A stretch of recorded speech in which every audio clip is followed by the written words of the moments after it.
Welcome to part 1 of Competency 12. In this part, or rather Competency 12, the teacher needs to understand different geometries, and they're saying in particular Euclidean geometry and isometries. Okay, and add in some other properties and situations, okay, not just Euclidean, okay? And we're still in domain 3. So for this first video, we will work with the properties of triangles. Before we begin, let's take a moment to discuss properties of special right triangles. Okay, if you notice the top triangle, it's the same triangle. The difference is they give you a numerical example, okay? So for this one, this is the right isosceles triangle, okay? And it's noted by, of course, 90 degrees, but the other two angles are 45 degrees. This means that the legs are both congruent. Okay, let's say we have 1. Okay, so in our calculator, let's put 1, kind of proving it to ourselves, okay? We have 1 squared plus 1 squared, which is how you calculate a right triangle. Okay, what are we going to end up with? Okay, well, we'll have over here that it's the square root of 2. If you do it manually, of course, let's look at our calculator. Well, 1 plus 1 is 2. It is the square root of 2. So let's double check that. Second radical, you notice where I'm pushing the radical, the blue, it's x squared, but above that, it's the blue. That's why I push second. Okay. So anyway, if I put a 2 under it, no, I pushed the wrong thing. Okay, there it is. Okay, now enter. They're equal. So this means that that is true. Now let's think about this.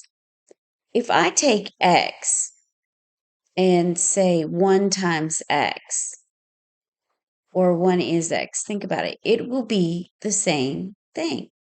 You're going to have to play with that, but logically, of course, you've been in the math game for a while now. That makes sense, and it's true. So this is something that if you have it in your mind, you'll see my other videos, and if you've watched the other videos, you've seen that I don't bother calculating.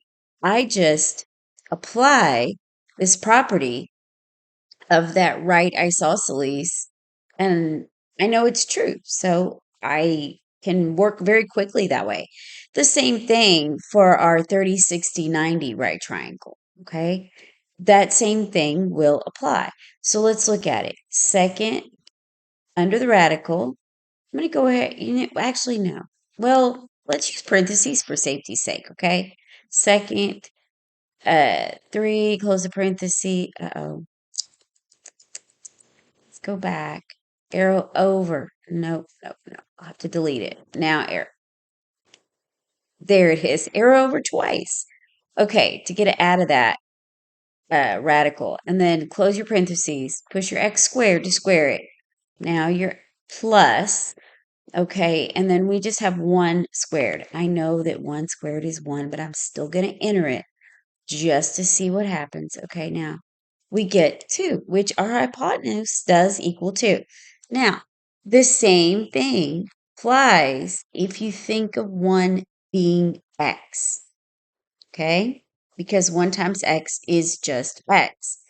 This gives you a result, which can give you an equation and properties, and you just apply those properties.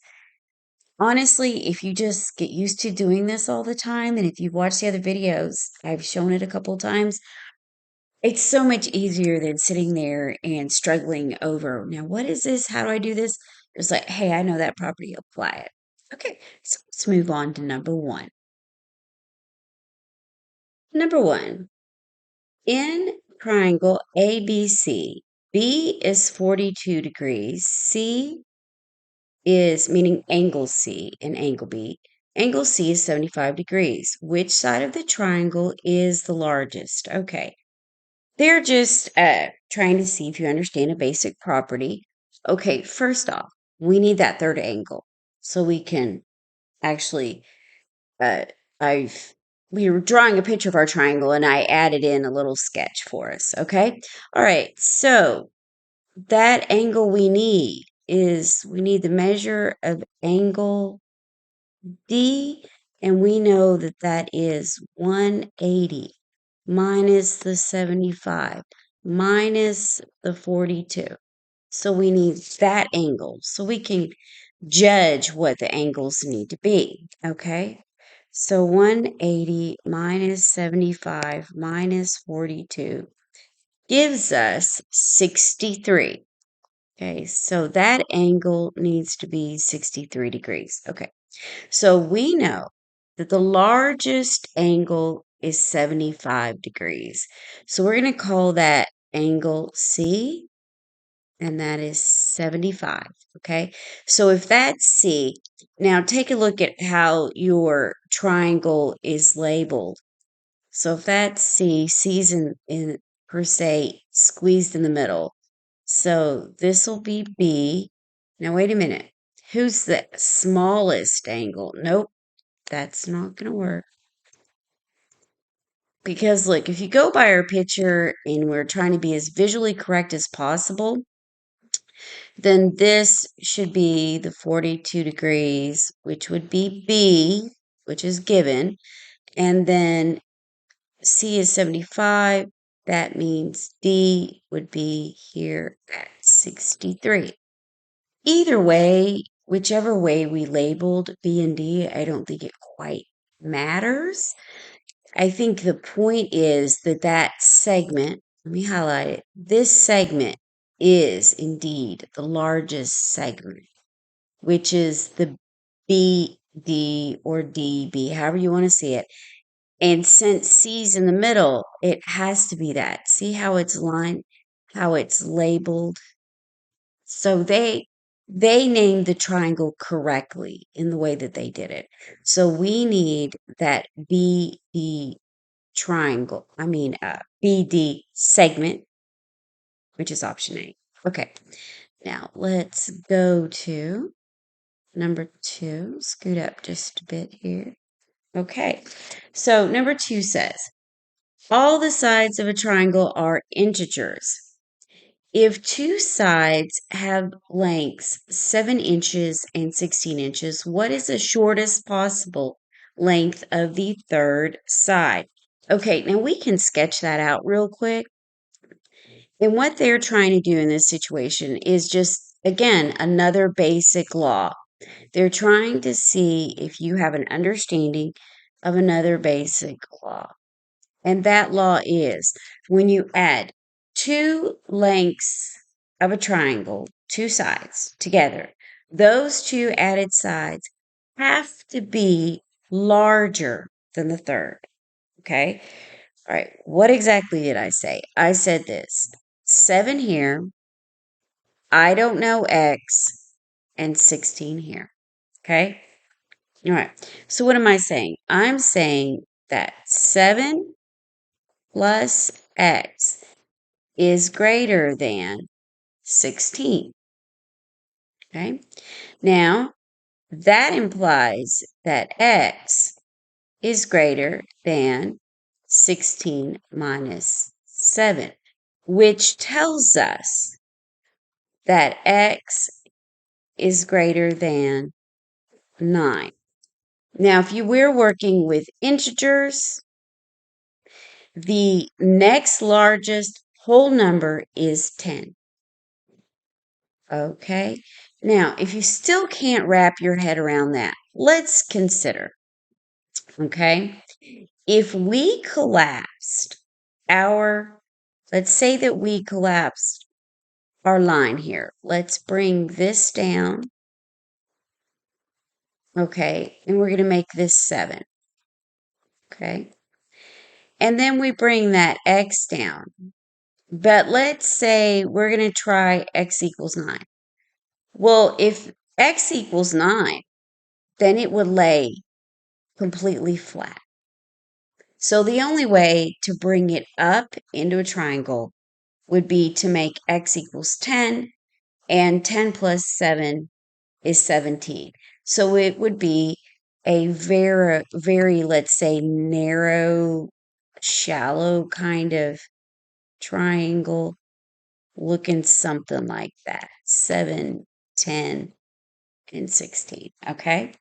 Right. Very squished per se. But anyway, that gets our point across. All right. So number 3, in triangle BCD, BE is the median to segment CD. Let's go ahead and draw the triangle again. Okay. So we have this triangle. Go up and up. Now, we're going to say that we have B, C, and D. Of course, you can flip this around and draw it any way you want. Doesn't matter. So now it says BE is the median to CD. What does that really mean? Okay. Median implies middle. Uh-oh, what happened?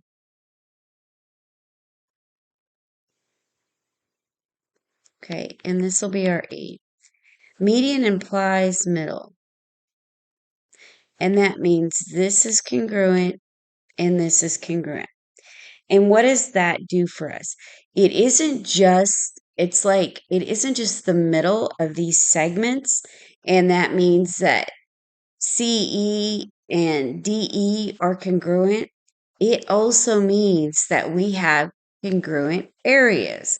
So that means that this area, so this is what we can say. We can say that the area equals triangle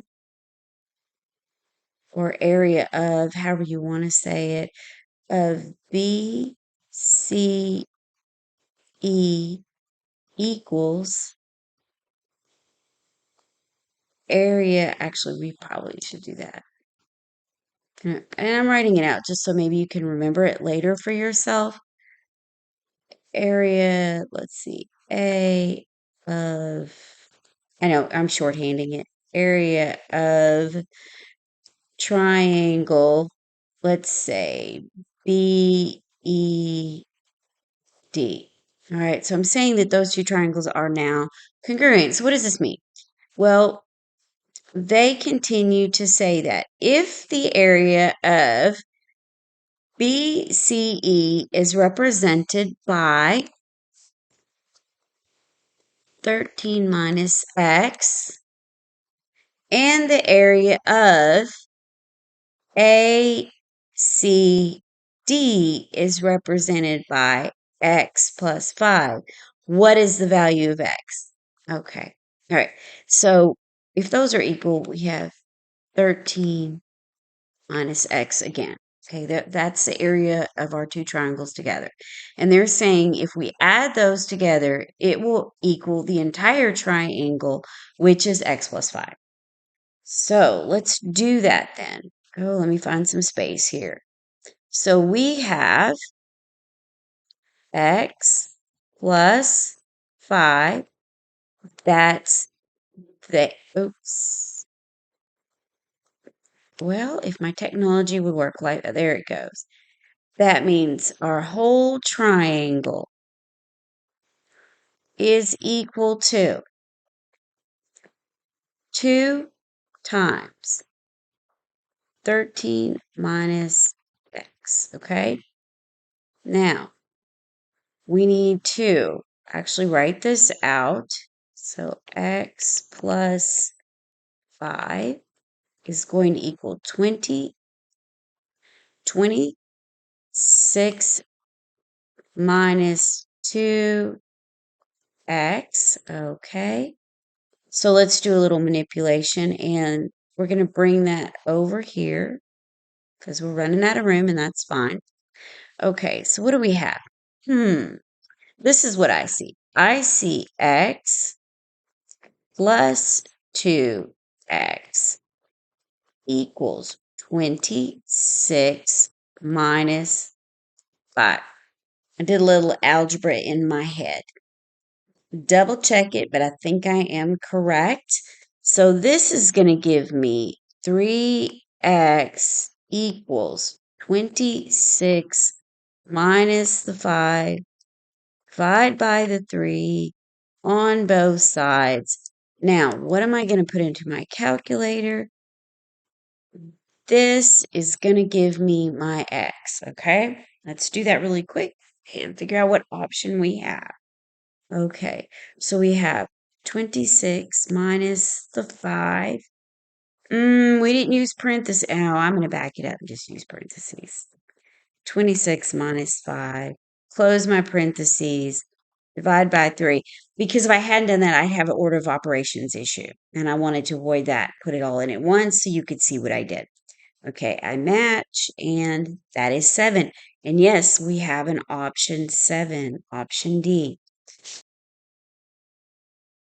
Number 4. In the triangle XYZ, WZ is the angle bisector of angle Z. And you'll see there's two congruent angles, okay? What is the value of WI? Well, that will be our X. So we want X to be right there. Okay, now this is a congruency issue, okay? So we have two lines. If we separated those triangles, they would each have a line and an angle in common, okay? And that's all we need for congruency. We're not trying to prove equality. We're trying to prove similar. And because of the bisector, we can state, okay, we have enough that is similar. Now let's go and use our proportion. Okay. So what are we going to do? Well, I am going to do the sides of 9 over 12 are equal to, I'm going to go back to the triangle with the 9 and say 5 over x. Okay. 5 over the x. So I have 9x equals 5 times 12, divide by 9, divide by 9 up on both sides. And I'll put that in the calculator and it'll give me what I need. Okay, so 5 times 12. And because we're multiplying and dividing, we won't have a order of operations issue. So we can just go ahead and divide by 9, just like I've done in other videos. And there you go. Now, you actually need to know what the value of 0.6666 is. Okay, that's repeating. And please do not make the mistake of grabbing option 6 and just rounding it because it's repeating and they have the exact value there. Okay, if you can't see it, let me help you out. Subtract the digit 6 from your answer. Now you have the decimal value. Okay, so push math, and it's highlighted on fraction. That's what we want. Push enter, enter again, 2/3. So we want A, 6 and 2/3. Okay, all right. Yeah, don't make that mistake of selecting C because that is absolutely incorrect. Okay. All right, let's go to number 5. What is the value of JK? So I'm going to put an X on that guy. All right. Now, we have a conundrum. It can be very, very confusing here. The first thing that I want to do is point out that this is also a 90-degree angle. Okay, because if one side of the straight line is 90 degrees, the other one has to be. Now, we have two triangles creating one large triangle. Yes, you could try a couple of ways to figure this out, and it starts getting a little dicey. But to make life easier, let's separate those two triangles out and evaluate them in that manner, okay? So I'm going to highlight. This is my base of my smaller triangle. Let me change colors. I'm going to go to green. This is the base of the larger triangle. Okay, now let me draw. All right, I'm going to draw the smallest one first. Okay, and this will be my right. The base is 6, but the side is 15. Okay, change colors. Now let's go with a larger one. Again, I've said it, I don't know how many times, pretend like I can actually draw. Pretend like I actually give you a nice picture. Okay, here we go. That's better than nothing. All right, so the base is 15 of this larger one. Okay, and the side, and I know, turn your head and look, it's actually the value of x. When you do that, you notice that you actually have a very simple proportion. Yeah. First time I did this, I was like, whoa, isn't this an eyeball twister? Okay, now we just set it up. Not a big deal. We can say 15 over the x equals 15 over x and 6 over 15. Now, there are other ways to set this up. It's just the way I chose, okay? All right, so 6x equals, I'm going to say 15 squared, because it's 15 times 15. Divide by 6, divide by 6. And this cancels, and this is what you want to put in your calculator, okay? So let's do that. 15 squared divided by the 6. Push enter, and that is option C. Such a fusing composite figure. Very annoying. But let's move on to number 6. Okay. If EF equals 8, okay, that's down here. We got EF, that guy right there. He equals a distance of 8. Well, what is the height of DEF? Believe it or not, you have all the information that you need. So if we slice this guy in half, and oh my goodness, you know what? Let me try something. Let's see. I know we have other drawing tools here. I wonder if I use this, if I can do a straight line. Let's see what happens. All right, let's go.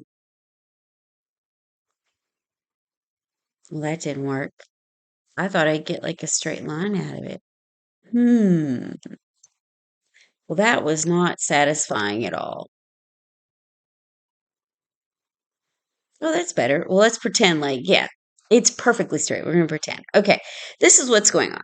Okay, if the entire distance is 8, and from the information that we had, if you noticed, this is an equilateral triangle. How do I know? We had these tick marks right here. There's one, and there was one down here that we drew over, okay? If the sides are equal, this tells me the angles are equal also.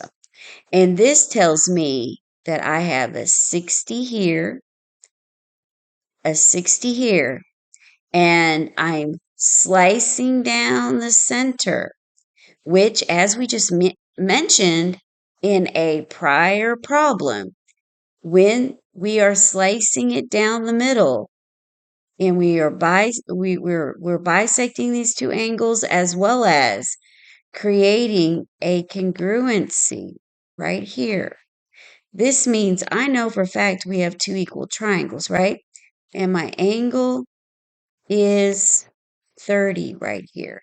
And then I know I'm going straight down perpendicular because this is equilateral. That is 90. Well, yes, I could use the laws of sine. I could go through all that. I am not going to do that because what's the property I introduced at the first? That property was this base would be like my x value, and it is 4. If that value is 4, that tells me over here on this side, it is 2 times 4. Well, gee, that equals 8. Okay?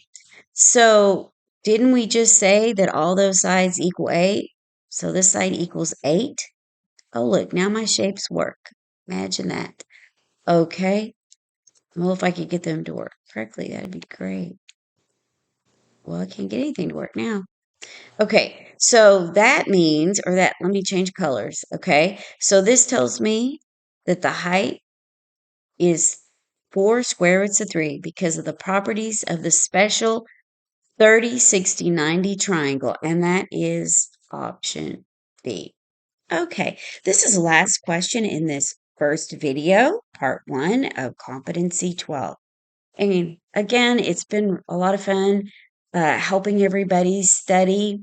And don't worry, we're going to make it all the way to Competency 1. I know I'm working backwards, but anyway, while I do that, please like us, share us, and subscribe if you haven't.